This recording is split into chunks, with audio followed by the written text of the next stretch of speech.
യേശു ജ്ഞാനത്തിലും വളർച്ചയിലും ദൈവത്തിൻ്റെയും മനുഷ്യരുടെയും കൃപയിലും മുതിർന്നു വന്നു. Lukose 2:52. Praise the Lord and a very good morning.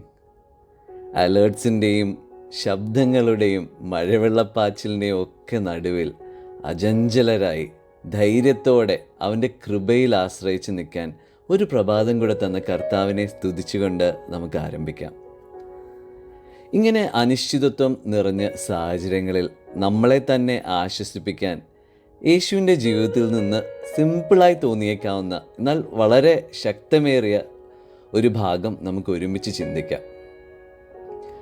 യേശുവിനെ കുറിച്ച് ചിന്തിക്കുമ്പോൾ നമ്മുടെ മനസ്സിൽ ആദ്യം കടന്നു വരുന്നത് എന്താണ്? അവൻ ചെയ്ത അത്ഭുതങ്ങൾ, അവൻ്റെ അളവറ്റ സ്നേഹം, അവൻ്റെ ആധിപത്യം, അവൻ പഠിപ്പിച്ച കാര്യങ്ങൾ. പക്ഷേ ഇന്ന് നമ്മൾ ചിന്തിക്കാൻ പോകുന്നത് ഇതൊന്നും ഇല്ലാതിരുന്ന ഒരു കാലഘട്ടത്തെക്കുറിച്ചാണ്. നിശബ്ദമായ വർഷങ്ങളെന്നോ മറഞ്ഞിരുന്ന വർഷങ്ങളെന്നോ തയ്യാറെടുപ്പിൻ്റെ വർഷങ്ങളെന്നോ എന്ത് വേണമെങ്കിലും വിളിക്കാം. നമ്മുടെ കുറിവാക്യത്തിലേക്ക് ഒന്നുകൂടെ ശ്രദ്ധിക്കാം. യേശുവോ ജ്ഞാനത്തിലും വളർച്ചയിലും ദൈവത്തിൻ്റെയും മനുഷ്യരുടെയും കൃപയിലും മുതിർന്നു വന്നു. ലൂക്കോസ് 2:52. 12 വയസ്സിൽ യേശുവിനെ ദേവാലയത്തിൽ കണ്ടതിന് ശേഷം അവൻ്റെ ജീവിതത്തെക്കുറിച്ച് ബൈബിളിൽ ഏതാണ്ട് നിശബ്ദമായി. 12 മുതൽ ഏതാണ്ട് 30 വയസ്സ് വരെ രേഖപ്പെടുത്തപ്പെട്ട അത്ഭുതങ്ങളില്ല, പരസ്യ പ്രസംഗങ്ങളില്ല, ജനക്കൂട്ടമില്ല. നീണ്ട 18 വർഷങ്ങൾ. നമ്മളായിരുന്നെങ്കിൽ ചോദിച്ചേനെ, ദൈവമേ എന്തിനിത്ര കാത്തിരിക്കണം? എന്തുകൊണ്ട് കുറച്ചുകൂടെ നേരത്തെ അയക്കൂടാ? എന്തിന് എൻ്റെ കുറേ വർഷങ്ങൾ പാഴാക്കി? ഇവിടെ ഏറ്റവും ശ്രദ്ധിക്കേണ്ട കാര്യം, ദൈവപുത്രനായിരുന്നിട്ട് പോലും യേശു കാത്തിരുന്നു. അവൻ കീഴടങ്ങി, അവൻ പഠിച്ചു, അവൻ അധ്വാനിച്ചു, അവൻ വളർന്നു. നമ്മുടെ കീവേഴ്സിൽ പറയുന്നത് പോലെ ജ്ഞാനത്തിലും വളർച്ചയിലും ദൈവത്തിൻ്റെയും മനുഷ്യരുടെയും കൃപയിലും മുതിർന്നു വന്നു. യേശു പോലും ഒരുക്കപ്പെടലിൻ്റെ ഒരു സീസണിലൂടെ കടന്നുപോയി. അവൻ പൂർണ്ണമായും ദൈവമായിരുന്നിട്ടും അവൻ പൂർണ്ണമായും മനുഷ്യനായി ജീവിച്ചു. അവൻ ആ പ്രോസസ്സ് സ്കിപ്പ് ചെയ്തില്ല. അവൻ തിടുക്കം കാണിച്ചില്ല. അവൻ കുറുക്കു വഴികൾ അഥവാ ഷോർട്ട് കട്ട്സ് സ്വീകരിച്ചില്ല. തൻ്റെ പിതാവിൻ്റെ സമയത്തെ അവൻ പൂർണ്ണമായും വിശ്വസിച്ചു. പൊതുശുശ്രൂഷയ്ക്ക് മുമ്പ് സ്വകാര്യമായി രൂപീകരണം നടന്നവിടെ. ഉപയോഗപ്പെടുന്നതിന് മുമ്പ് വളർച്ചയുണ്ടായി. ബൈബിളിൽ ഉടനീളം നോക്കിയാൽ ഇങ്ങനെ ഒരു പാറ്റേൺ കാണാൻ സാധിക്കും. ദൈവം എപ്പോഴും ഉയർത്തുന്നതിന് മുമ്പ് ഒരുക്കുന്നു. യോസെഫ്, ദാവീദ്, മോശ, അങ്ങനെ പലരുടെയും ജീവിതം എടുത്തു നോക്കിയാൽ അധികം ശ്രദ്ധിക്കപ്പെടാത്ത സ്ഥലങ്ങളിലും സാഹചര്യങ്ങളിലുമാണ് അവരുടെ പ്രിപ്പറേഷൻ അഥവാ രൂപാന്തരങ്ങൾ നടന്നത്. ദൈവം ഒരിക്കലും തിടുക്കം കാണിക്കാറില്ല. അവൻ നമ്മളിലൂടെ പ്രവൃത്തികൾ ചെയ്യുന്നതിന് മുമ്പ് നമ്മിൽ പ്രവർത്തിക്കുന്നു. നമ്മളിൽ പലരും എന്തിനൊക്കെയോ വേണ്ടി കാത്തിരിക്കുന്നവരാണല്ലേ.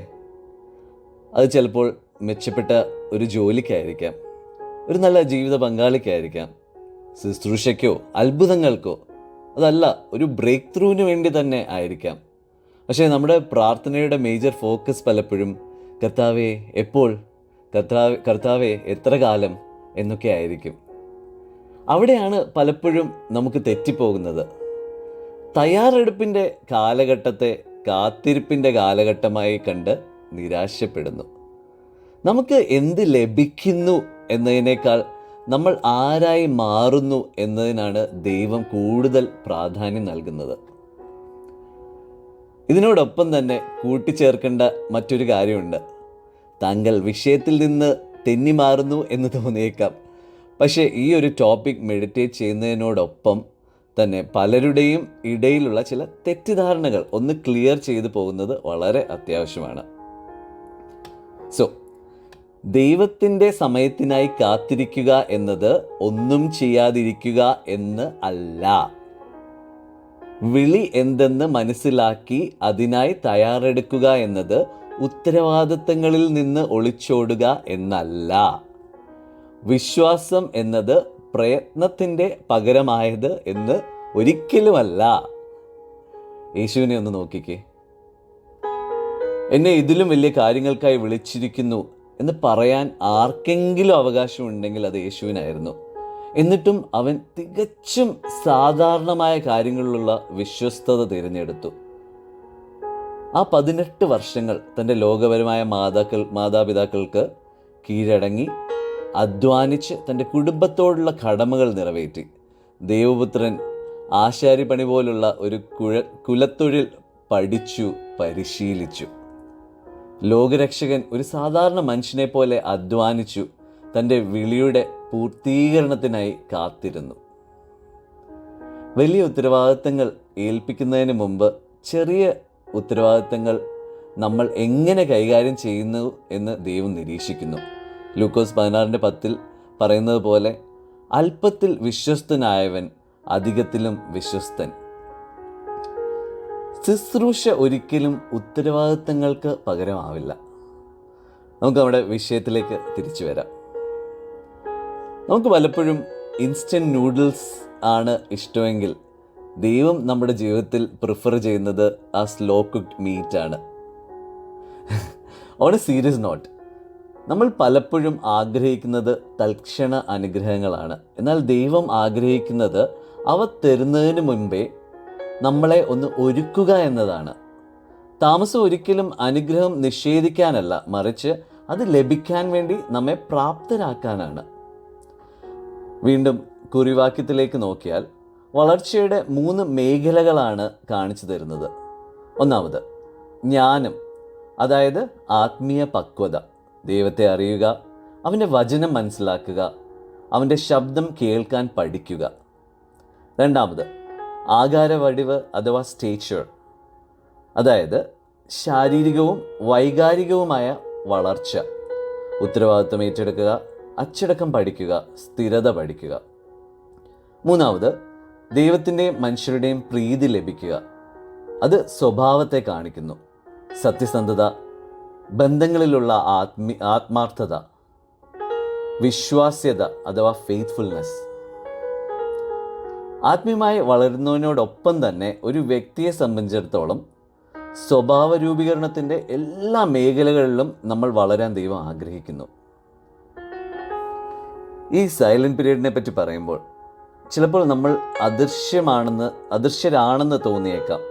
നമ്മളെ ആരും ശ്രദ്ധിക്കുന്നില്ലെന്ന് തോന്നിയേക്കാം. നമ്മുടെ പരിശ്രമങ്ങൾ ആരും കാണുന്നില്ലെന്ന് തോന്നിയേക്കാം. എന്നാൽ ഓർക്കുക, ദൈവം എല്ലാം കാണുന്നു. നമ്മൾ രഹസ്യമായി പ്രാർത്ഥിക്കുന്ന പ്രാർത്ഥനകൾ, നമ്മൾ തനിച്ചിരുന്ന് ഒഴുക്കിയ കണ്ണുനീർ, ആരും അഭിനന്ദിക്കാനില്ലാത്തപ്പോൾ കാണിച്ച വിശ്വസ്തത, ആരും അറിയാത്തപ്പോൾ ഉള്ള അനുസരണം, ദൈവം ഇതിനെല്ലാം കണക്ക് വെച്ചിട്ടുണ്ട്. നമ്മുടെ ജീവിതത്തിൽ ആരും ശ്രദ്ധിക്കാതെ മറഞ്ഞിരുന്ന കാലം നമ്മുടെ ഭാവി കെട്ടിപ്പടുക്കുകയാണ്.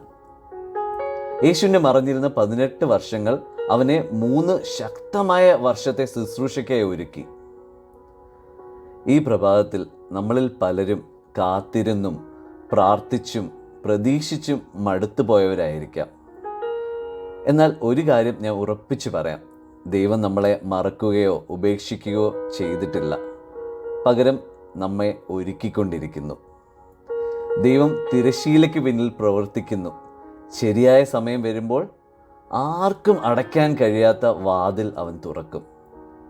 യേശു സ്വയം വളർന്നെങ്കിൽ, യേശു സ്വയം കാത്തിരുന്നെങ്കിൽ, യേശു സ്വയം ആ പ്രക്രിയയെ വിശ്വസിച്ചെങ്കിൽ നമുക്കും നമ്മുടെ ജീവിതത്തോടുള്ള ദൈവത്തിൻ്റെ പ്രക്രിയയും വിശ്വസിക്കാം. ദൈവം നമ്മളിൽ തൻ്റെ പ്രവൃത്തി പൂർത്തിയാക്കുമ്പോൾ അവൻ നമ്മളിലൂടെ തൻ്റെ പ്രവൃത്തി ആരംഭിക്കും. നമുക്ക് പ്രാർത്ഥിക്കാം. ഞങ്ങളെ അതിവാത്സല്യമായി സ്നേഹിക്കുന്ന സ്വർഗീയ നല്ല പിതാവേ, ഈ പ്രഭാതത്തിനായി ഞങ്ങൾ നന്ദി പറയുന്നു. കേൾപ്പിച്ച വചനത്തിനായി സ്തോത്രം. നിൻ്റെ ടൈമിങ്ങിൽ വിശ്വസിക്കാൻ ഞങ്ങളെ സഹായിക്കണമേ. നിൻ്റെ പ്രക്രിയയ്ക്കായി ഞങ്ങളെ തന്നെ ഏൽപ്പിച്ചു തരുന്ന പച്ച, ജ്ഞാനത്തിലും ശക്തിയിലും കൃപയിലും വളരാൻ ഞങ്ങളെ സഹായിക്കണമേ. ഞങ്ങളെ ഉയർത്തുന്നതിന് മുമ്പ് ഞങ്ങളെ ഒരുക്കണമേ. ഞങ്ങളെ ഉപയോഗിക്കുന്നതിന് മുമ്പ് ഞങ്ങളെ ശക്തിപ്പെടുത്തണമേ. ഞങ്ങളുടെ കാത്തിരിപ്പ് കാലങ്ങൾ ഞങ്ങൾ നിൻ്റെ കയ്യിൽ പൂർണ്ണമായും ഏൽപ്പിക്കുന്നു. യേശുവിൻ്റെ നാമത്തിൽ തന്നെ ആമേൻ. God bless you all. Have a great day ahead.